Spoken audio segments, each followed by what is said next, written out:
yapmak aslında kötü bir şey değil. İnsanlar farklı olanı da garip diye tanımlayabiliyor.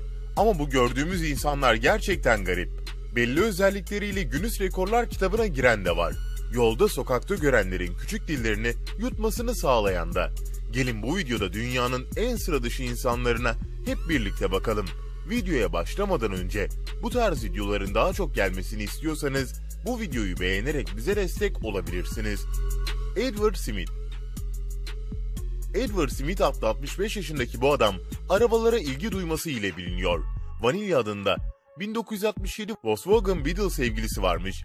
1000 üzerinde araba ile birlikte olduğunu ifade ediyor. Arabalar konuşmasa da neler hissettiğini biliyorum ve hissedebiliyorum tarzı demeçleriyle dikkat çekmiştir. Bir erkeğe kadına bakmak ne kadar güzel geliyor ise bu kişi de arabanın ön ve arka kısmına bakmak güzel geliyormuş. Hatta o kadar ilerlemiş ki arabaları arabalarla aldatmış ve anlayışla karşıladıklarını falan düşünüyor. Yaptığının utanılacak bir şey olmadığını düşündüğü için asla kendisini sorgulamamış. Devendra Sutar.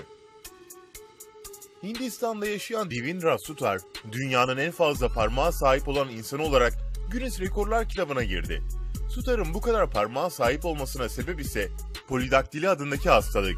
Anne karnında el ve ayak yapıları gelişirken parmaklar bu sırada yapışık durumdadır. Fetusun gelişimi sırasında parmaklar arasındaki dokular erimesiyle standart görünümüne kavuşur.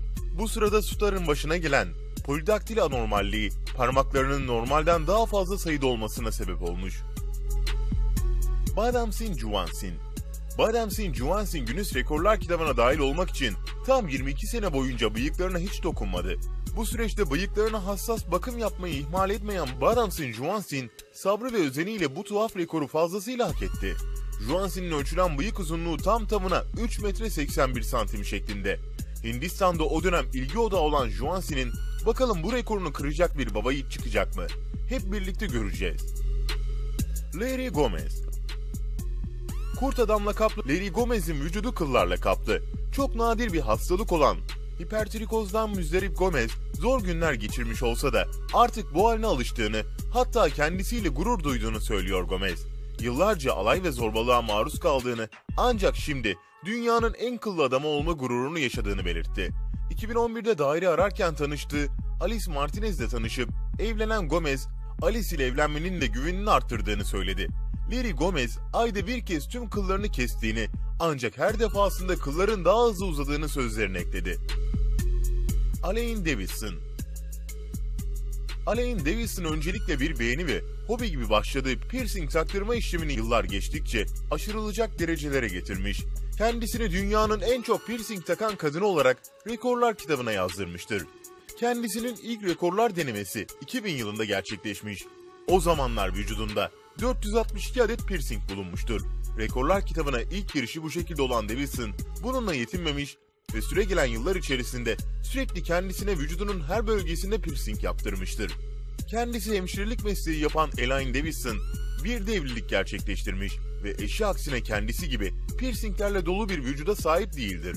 Şu an vücudunda toplam 6925 adet piercing bulunan Alain Davidson sadece yüzündeki 192 piercing ile kendisine hayretle ve şaşkınlıkla bakanları gülümsemesiyle karşılamaktadır.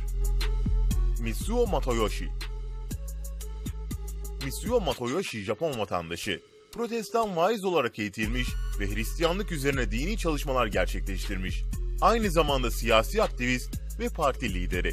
1997 yılında kurduğu Dünya Ekonomik Topluluğu Partisi'nin dayalı olduğu ilke ise bu amcanın Hazreti İsa olduğunun kabul edilmesiymiş. Romário dos Santos. Canavar ve hayvan gibi lakapları olan Brezilyalı vücut geliştirici Romário dos Santos Alves, aralarında petrol ve alkol gibi tehlikeli maddelerin de bulunduğu kimyasal bir karışımı vücuduna enjekte ederek kendini Hulk'a dönüştürdü. Hayatını riske atan ve sakat kalma tehlikesi bulunan bu arkadaşın lakaplarını sonuna kadar hak ettiğini düşünüyoruz. Tay Ngoc. Vietnamlı Tay Ngoc isimli bu amca 40 yılı aşkın süredir uyumuyor. Daha doğrusu uyuyamıyor. Amcanın bu özelliği ise onu sadece meşhur yapmadı. Ayrıca bilimsel açıdan da bir mucize olarak görülüyor. Çünkü bu uyku üzerine söylenen her şeyi boşa çıkarıp normal biçimde hayatını sürdürebiliyor. Beşayn. Estetik operasyonlarında göğüs büyütme uygulamasını abartan Alman model Beşayn, dünyanın en büyük göğüslerine sahip Alman model. Göğüs ölçüleri konusunda takıntılı olan Beşayn, ameliyat operasyonları ile devasa büyüklükte göğüslere sahip oldu. Zayıf bir vücudu olan Beşayn'in karın bölgesine kadar inen göğüsleri nedeniyle önünü görmekte ve eğilmekte zorlanıyor. Fiziki olarak göğüsleri nedeniyle rahat hareket edemeyen Beşayn'in göğüsleri 9 kilo ağırlığında. Göğüslerini taşımak için sürekli egzersiz ve spor hareketleri yaptığını söyleyen Beşayn, form tuttuğunu bu sayede büyük göğüslerini taşıyabildiğini ifade etti. Fu Wengu. Çin'de yaşayan Fu Wengu boyunun uzunluğundan müzdarip. Fu Wengu'nun babası normal bir insanda 7 adet boyun omuru olduğunu, ancak oğlunda bunlardan 10 adet olduğunu söyledi. Bu durum Fu'nun hem yürümesinde hem de sinir yapısında zorlamalar meydana getiriyor. Fu da artık herkes gibi bir boyuna sahip olmak istediğini söyledi. Sponsor olan hayırsever birinin yardımlarıyla Fu iyileşmeye çalışıyor.